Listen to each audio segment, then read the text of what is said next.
সাবেক সংসদ সদস্য ও বাংলাদেশ ক্রিকেট দলের সাবেক অধিনায়ক সাকিব আল হাসান একজন ক্রিকেটার হিসেবে দেশ বিদেশে তার বেশ জনপ্রিয়তা রয়েছে।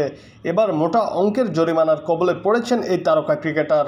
তাকে 50 লাখ টাকা জরিমানা করেছে Bangladesh securities and exchange commission. Share বাজারে লেনদেনে কারসাজির অভিযোগে এই জরিমানা করা হয়েছে সাকিবকে। মঙ্গলবার বিএসসির পরিচালক ও মুখপাত্র ফারহানা ফারুকের সই করা এক বিজ্ঞপ্তিতে এ তথ্য জানানো হয়েছে।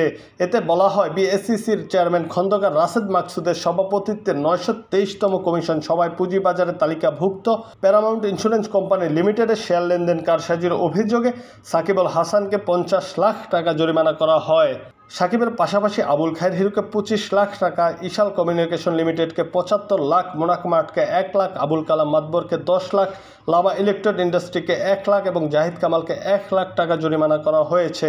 বিএসসিসি জানিয়েছে, প্যারামাউন্ট ইন্স্যুরেন্স কোম্পানির শেয়ার কারসাজির কারণে তাদের সবাইকে মোট 1,63,00,000 টাকা জরিমানা করা হয়। জুনায়েদ আহমেদ, বাংলা টিভি।